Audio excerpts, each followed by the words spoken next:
Hello and welcome to the Autodromo Nazionale di Monza, a very wet opening race weekend for the FIA European Touring Car Cup for 2013, and a chance perhaps for some of the more experienced drivers in the field to really use their knowledge either of Monza or of their cars to try and take advantage. Hello everybody, I'm Martin Haven, sitting alongside me World Touring Car star James Nash. And James, World Touring Car Race 1, very wet indeed. I think what's facing a lot of these new drivers is some of the worst conditions we've seen in Monza for a long while. Yeah, I mean, I've been in touring cars for just over 3.5 years now, and this was the worst stuff I've ever seen. It's pretty bad out there, and some big puddles as well, so these guys have got their work cut out. On the left-hand side, the front of the grid, you can see Peter Fulin, the man from the Czech Republic, is the one who will be able to see where he's going for sure. Oleg Petrikov in second spot on the grid, but I mean really you'll see it now even as they start to drive away at relatively modest pace. You can see water starting to rise, so the first couple of rows will be okay, but for the guys who are down there in the 20s to 30s on the grid, yeah, it's not going to be much fun, is it? No, Fisher back's not going to see anything. I don't think it's going to be a bit of a lottery going into the first corner. I hope they all make it. It's going to be pretty bad. Picking up that braking point is a side vision and not a forward vision. Well, let's take a look at the grid as they file through. Three classes here. We've got Super 2000 cars. Of course, that's the old World Touring Car Championship rules before the 1.6 turbo engines came in last year. So the cars look the same. They're just powered by 2-litre normally aspirated engines with a 9,000 RPM rev limit. We've got Super 1600 cars as well, as that would suggest. Again, same sort of basic package of allowances when it comes to wheels, tyres, brakes, suspension, gearbox. So the body shell production-based, but the car itself really definitely not production-based in its mechanical bits, and they are 1600cc capacity. And as we said, Andreas Pfister going through there, the lead MCT, which is the Manufacturers' Championship class, essentially is a one-make category, basically for Seat Leon Cup cars, and most of them and a few of the drivers used to race in the Seat Leon Euro Cup, which supported World Touring Cars for a number of years. So James, again, cars that are fairly familiar to us as fans and to you as a driver as well. Yeah, I raced these cars in 2008 against people like Matajowski, so he knows those cars very well. He's in a BMW, I believe. Yep. But I know how good those cars are grip-wise and certainly in the wet, so I think they're going to be quite a strong performance. There you can see Peter Rickley in his Honda race, unusually here at Monza, starting not on the formation lap, but with the safety car leading them around for one lap, and they didn't have too much time in the warm-up to try and work out exactly where the water was. And of course, because it's been raining almost ever since, it's been raining since last night, the water tends to move, doesn't it? Now, did you find that in the race, that you'd find puddles where you hadn't found them before? Yeah, the only chance you got to find out where the puddles were the warm-up lap and just before the start of the race, so they should really be looking for where those puddles are, so they're not caught out, because this is the only opportunity they're going to have to look for it. So safety car will come in, and it is, well, it was originally scheduled to be a 9-lap race, now a 10-lap race, the first of 2 races this weekend. It is a 5-race weekend calendar. And Oleg Petrikov there, one of 3 identical Russian BMWs, heading off in pursuit of our poleman Peter Fulin. Fulin with experience from last year's FIA European Touring Car Cup, but there wasn't a single wet race on the calendar last year, so these guys hopefully will have done a little bit of wet testing to try and find some setup, because Friday, Saturday were dry here at Monza.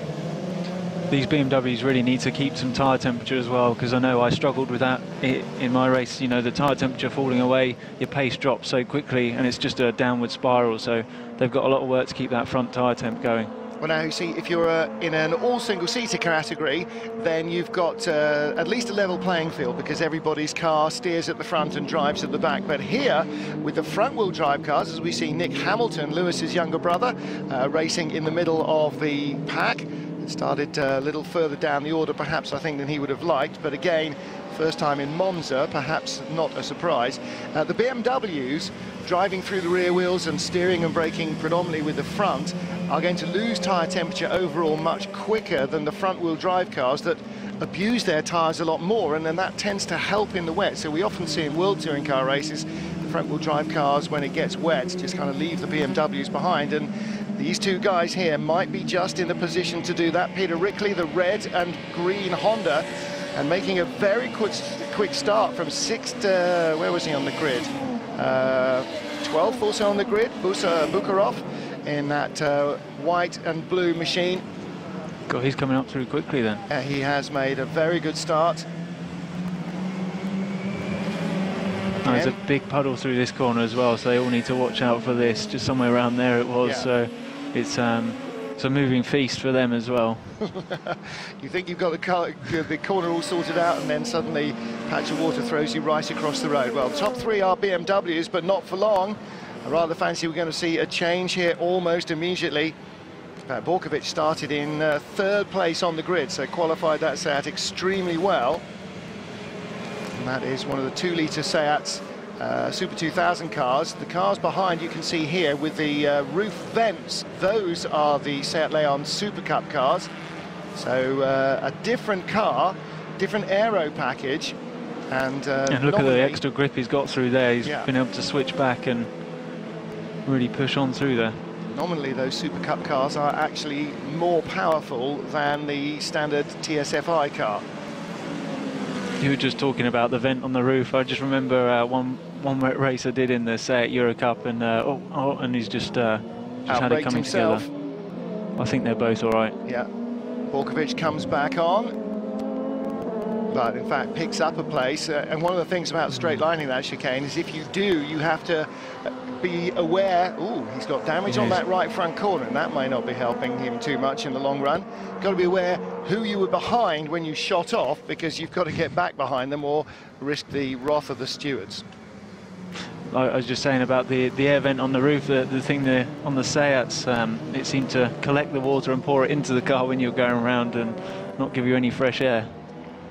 Ooh, trying to get it all there. You sense, were the wheels stationary? Yeah, they were. He was fully locked up there, went into the back of Oleg Petrikov. Did no damage to the BMW, but managed to damage his nose. Christian Fischer in that Liqui Moly car is the first BMW, second BMW now to fall, isn't he? Peter Rickley's got by him as well. Oh, I wonder if that damage is causing him a few problems. But apart from anything else, you think it's going to start to affect the floor and the airflow there, and that, but doesn't seem to be flapping too badly. Rickley goes by Petrikov as well, trying to pick out in the spray. Is that Christian Fischer? I think so. No, that's not. That's Andreas Pfister behind. Christian Fischer's moved up already. There's Peter Rickley. Andreas Pfister is the man with the black roof in his Seat. Now, he's one of the front runners, certainly was last year, in that one-make Seat Cup. Single manufacturer trophy it's called, not one-make Seat Cup, to give it its true name, SMT, but that is essentially what it is. So Peter Foulin will now see that he's got lots of front-wheel drive cars in his mirrors, perhaps, or he'll see that it's something that doesn't look BMW-shaped. He'll know that the writing is on the wall. Michał Matejowski outbraking himself at the Rogia. Oh. Yeah, not the only one. They won't be the first. I guarantee they won't be the last either. Well, Michał Maliev and Matejowski were battling each other. They were the first two cars we saw going off. Foulin leading, 3 laps in. Borkovic in second, but Rickley now right up behind him. It's hard enough to see them, let alone commentate on them. I know. Do you know what? I do feel slightly guilty sometimes when I'm sitting in a commentary box in weather like this, because it's pretty cold outside, it's very wet indeed, can't be much fun for the drivers, really no fun at all for the cameramen and the marshals and the other officials. Peter Rickley's Honda showing good pace, driving around the outside of our second place man. And Borkovic, yeah, it does look like he's starting to struggle a little, Dusan Borkovic, in that damaged Seat. And perhaps, James, he's already starting to find tyre wear being a problem. Runs into the back of Rickley, who hangs on to it. I think he's wanted to push him out of the way, not drive around him. I think he just locked up a little, didn't he, getting into like. I mean, if he's losing grip at the front, that is one of the things that he will notice, is that brakes tend to lock more than you would expect. Ooh, wicked snatch off the curbs for Peter Foulin. The BMW nearly spat off in the Lesmos. This front end damage is could have caused a problem with the brake temperature as well. There's more airflow into the brakes, so he might be struggling with brake pressure and feel there, so he'll be right. We'll give him the benefit of the doubt on that one and put it down to mechanical problems rather than misjudgment. Meanwhile, Andreas Pfister with the black roof on his Seat, coming around the long way on the run down to Ascari. Borkovic trying hard not to let him through and keeps the inside line. We should get a cleaner run through this corner into the Parabolica. Well, the other thing, of course, is that Borkovic, I'm not sure how much mileage he's got in that set, but Andreas Pfister raced it all last year. Hommler coming in with broken wipers. And race one in the World Touring Car Championship, after a couple of laps, Ivan Muller's wipers packed up. He's lucky he wasn't even third or fourth in the queue, because if he would been where you were, you know, away from the top couple, then you'd have just been in a wall of water with no wipers. I was struggling with wipers. Yeah, there you go. Andreas Pfister in the white Seat with the black roof now, trying to make this pass stick for third place. See how even the two cars are, even though they are different. Different spec to the two engines, different spec in terms of aero package as well. Not massively, but slightly. Pfister with the inside line all the way down the straight. Ooh, Borkovic is arguing the toss. You've got to be so careful on the exit here as well. There's a big puddle on the exit, and yeah, just like that, you get loads of wheel spin, and that's it. You just lose the car in front straight away. Just got to be so patient there. Let's take a look at underbraking the battle for third. Two cars side by side. Oh, didn't notice that. No. Peter Foulin went straight through the chicane. Now, the stewards perhaps wisely have allowed up to 3 wrong slots at the same chicane before they apply a penalty. And in these conditions, you've got to think that's a wise idea. It looked like Borkovic overshot at the Roger. He did. Challenge for the lead. Foulin making the car as wide as he can, or the track as narrow as he can, perhaps more accurately, trying to hold back Peter Rickley, and does at the moment. He's under a lot of pressure. He's not going to withstand that for too long. He's going to have one guy in either mirror as he gets to Lesmo 2. Got to say, that BMW does not look like it's got much grip left. It's really twitchy when he turns in. Yeah, this is a downward spiral for him, unfortunately, so he's going to start slipping back and see some of these front-wheel drive cars driving past him. Well, now we've got a three-way battle for the lead, because Rickley's going to get through. What about Andreas Pfister in the Seat? Will he get through as well? Foulin carves in between them. Can he get it stopped? He does. Peter Rickley, the Swiss, is the new race leader. Peter Foulin in second place. Andreas Pfister in third. I think Pfister, the Austrian, did a very sensible defensive move there by leaving room for the BMW to chop back in from that inside line. He clearly figured he was always going to go for it. Down the inside here. In these conditions, is there any mileage to being off the normal racing line, do you think, going through the Parabolica? I think in certainly where the old track is, and there's lots of new surface, but where there's lots of rubber laid down, you just need to stay off that. It's so slippery. Parabolica is not so bad, but deeper and cutting back is the ideal line. So lots of karters and ex-karters will be looking for constant radius around the corner rather than using the full racing line. Peter Rickley leading by a whisker. Was Peter Foulin in second? It's no longer. It is now the set of Andreas Pfister, who's up into second. Pfister's looking pretty strong, isn't he? Yeah, he is, isn't he? Camera's showing that the rain's getting even harder here. The cameras are getting wetter and wetter. Trying to pick up our Super 1600 leader. I think at the moment it might be right down the bottom of the top 20 there still. We're looking for them. Norbert Nagy, one of the two junior drivers in the Hungarian squad, run by same people run Norbert Mikulits. Oh dear, that's not the ideal rail. Well, battle for the lead continues to rage here in Monza. red and green Honda of Peter Rickley is our race leader on lap 6 of 10. First race in the European Touring Car Cup here at the Autodromo di Monza. And Andreas Pfister, car number 52 in second place on the Seat Leon Copas in the SMT Trophy. Right up behind him, James Nash in that position. You can see actually there's not too much spray for the driver in second place, but he's still having to kind of keep his nose out of line to see where he's going. Yeah, the other problem you have is the water going into the grille as well, so you start getting a really cut engine and you start to lose power from that. So, you know, he's got another problem. Normally in the heat, you're trying to find cool air to cool the engine down. In this, you're trying to find less spray to keep the engine warm as well. Passing some of the Super 1600 cars, which, as they suggest, are 1.6 engines, normally aspirated petrol, not the 1.6 turbo of the World Touring Car Championship. And that has now turned into effectively a single-make championship. They are all Ford Fiestas, either Fiesta STs or 16 valves. Well, what's happened here then? Igor Skut's Campos Racing Seat Leon. Well, there are a number of Ukrainians in the field, actually. Quite a few. There's a 3-car Ukrainian team in the Super 1600s. Fischer looks like he's got a good toe down here. Yeah, he's got the right line for the brake as well. I think this could be the move for the lead. Well, Rickley's held him off for the last lap and a half, but it was always clear that Pfister had plenty of speed. That's late. Not anything like as late as you'd be braking in the dry, but desperately late in the rain. It's when you can feel it all just locking up, and you're just hovering over the brakes trying to release that, but he did a good job there, and especially on the right-hand side, there's big puddles there. Red car is Andrina Guga in his Honda Civic. Now, that's Peter Rickley's teammate, the car run by Rickley, in fact. 54 machine, Nikolai Karamshev, ahead of Oleg Petrikov, so one Russian in front of another. And this is turning into a bit of a benefit for the Seat Leon Copa cars, isn't it? They're just ramping their way up through the field.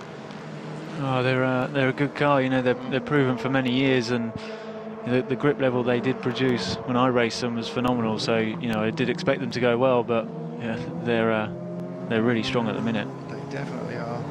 Krajchev there in his BMW, struggling to get it stopped. Oh, he's just about managed that. He's going to have a bad exit and going to be under pressure there.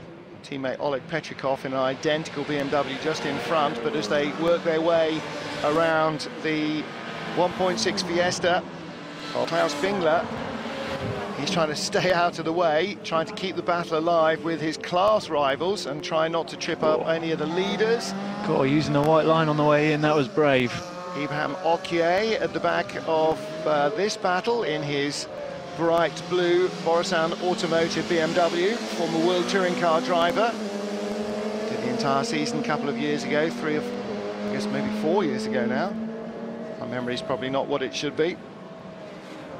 We were expecting to see his former teammate here as well, Antac Biter, but just the one car here. One withdrawal, incidentally. Gianni Gudici was supposed to be racing as well, but has withdrawn. Reasons we're not quite certain of. Oh dear. Yeah, sooner him than me, though. Needs to play around with that brake balance just a tad. You can see 3 different classes in one shot, or rather you can't see them really, can you? Oleg Petrikov, and up behind him is Guga.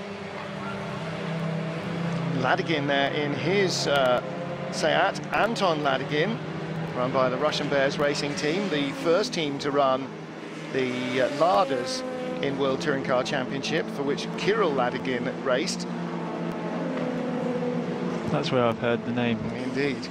Drive-through penalty for car number 12, and that is Dusan Bokrovic. So stewards have decided that the damage that was causing his broken front end is worth a penalty. Well, that going around the outside was Jordi Oriola. Yes, the younger brother of Pepe Oriola, and in fact, Peter Rickley's Honda is dying a death in terms of tyre temperature here as well, isn't it? What's happened to him? He's slipping back. He was doing so well. And up into what I think is now 3rd place is Aurélien Comte. So, Frenchman in another of the Seat Leon Copa cars. There is Andreas Pfister out front. Now, as long as he doesn't trip over any back markers, this is lap 8 of 10. Pfister leads, Oriola second, Cont third. Where did they come from on the grid? Cont was on, oh, they were 11th and 12th, in fact. Cont 11th, Oriola 12th. So they've pulled each other through then. Yeah, Dablander, behind them, who's now up into 4th place, was 15th on the grid. Oh, we'll watch that gap. It was just over 3 seconds between the leader and Oriola, so we'll see how he can close that down. He's suddenly come from nowhere. Yes, he has. Well, they've all come from nowhere, all these Seat Leon Copa cars. Dablander from 15th up to 4th place. He's in the Seat Leon Copa car as well. Streaming by. I always think it's a little bit of a kind of a difficult position to be in the Super 1600 cars, because you're basically half the race watching your mirrors to try and make sure that nobody falls over you. They are doing a good job in getting out of the way, and in such bad conditions they can't see much behind them, let alone in front, so you have to give it to them. They're doing very well.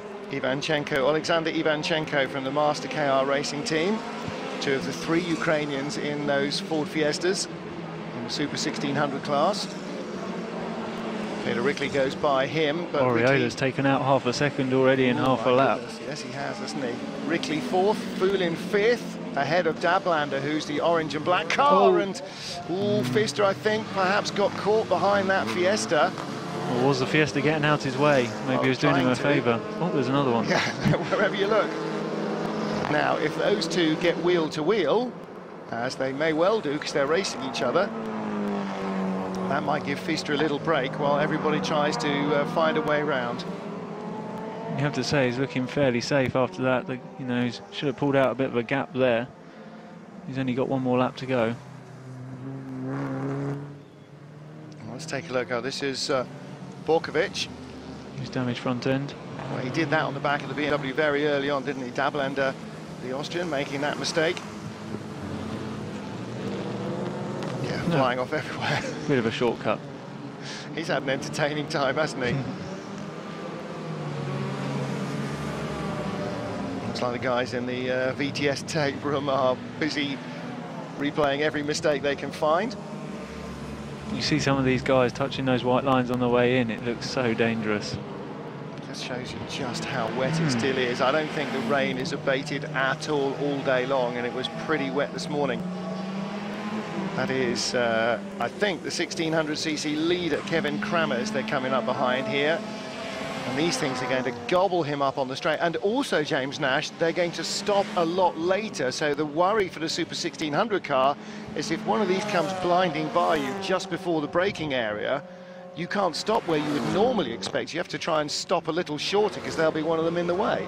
Yeah, I mean, these 1600 guys have got to concentrate on their own race and, yeah, as much as they can look in their mirror, but they want to race as much as everybody else. So they've got a really tough job out there. These guys out in front have got it easy. They're picking them off. What's gone on here? Oriola. He's gone around the outside. Has slowed dramatically. Has he got a problem? Jordi Oriola has gone around the outside.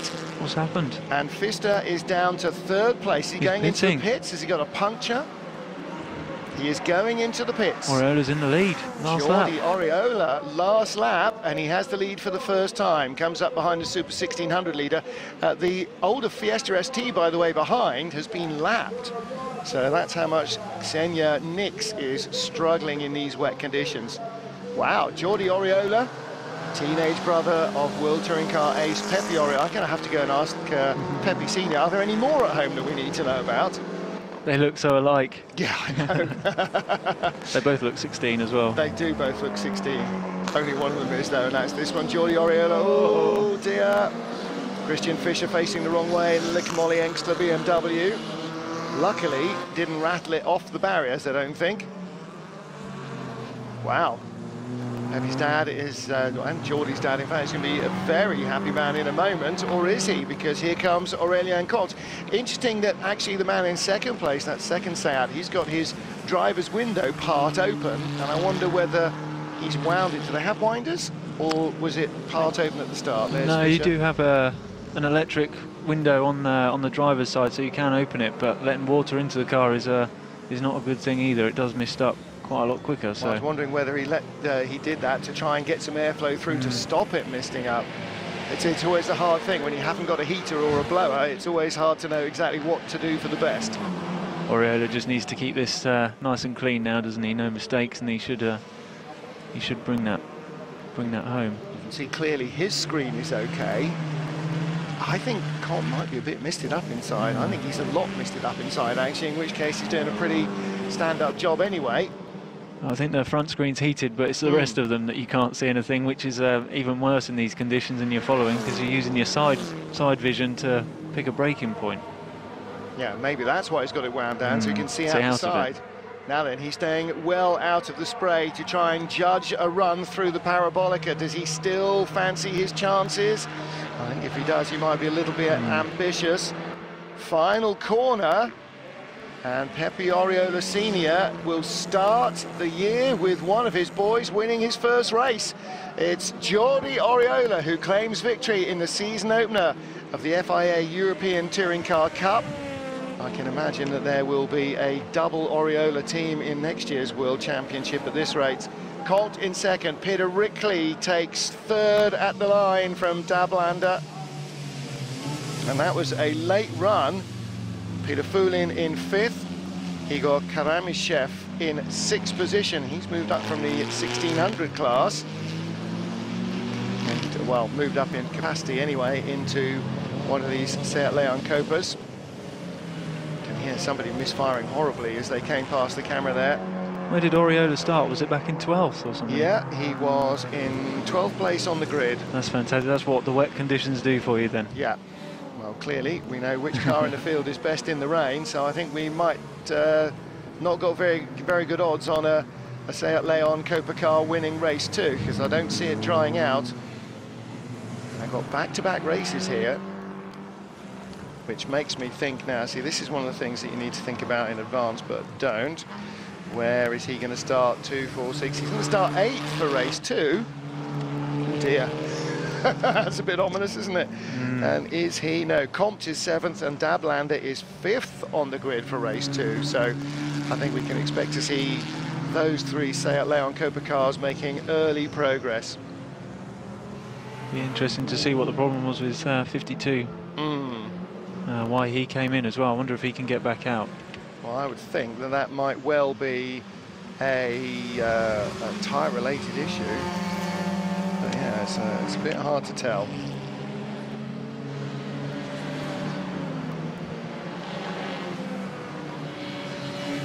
Now, there was a penalty applied, wasn't there, to the guy with the damaged nose, Bokrovic, so he will... did he do a drive-through? Did we see him go into the pits? I don't think we did, so he might have gone in. Unfortunately, when it's so wet, the camera tends to follow one car, and you tend not to see very much in the background. However, Jordi Oriola didn't seem to be too many problems that we saw. No marks on the car, which is usually a good sign that he's had a fairly clean race. No, can't see any scuffs on the bumpers anywhere, so good job. He's got to be happy with that. That's good for the team as well. That was a nice way to start the weekend. The 20 racing team running his brother Pepe in the World Touring Car Championship. Peter Rickley. Okay. So is Oriola not a full championship entry, even though he's on the entry list? Okay, this is the Super 2000 result. Yes, read all the graphic, Martin. There you go, Peter Rickley, the Super 2000 class winner. Peter Fulin and Christian Fischer. Oleg Petrikov 4th. Abraham Okier a minute and a half behind, the 12th of the Super 2000 cars. Clearly not enjoying the rain. They haven't got much time to go and think about it either. They've got to turn it all around and get on with it. There is Pepe Senior. And I tell you what, I think it's raining harder now than it has been at any stage. It's absolutely pelting down. Single make trophy, including our top, no, not our top 3 overall, because Mario Dablander was 4th, wasn't he? So 3 of our top 4 coming from the single make trophy, all the Seat Leon cars. Nikolai Karamchev was 6th overall as well, 4th in that. Anton Ladygin 8th. Nick Hamilton finishing 6th in the trophy. He was in 11th place overall. And Andreas Pfister a lap down, so looks like he came in at the end of the penultimate lap, had a stop for something and did return. And if, again, you know, as we see so often in the World Touring cars, if the car's damaged, you get a chance to fix it, you get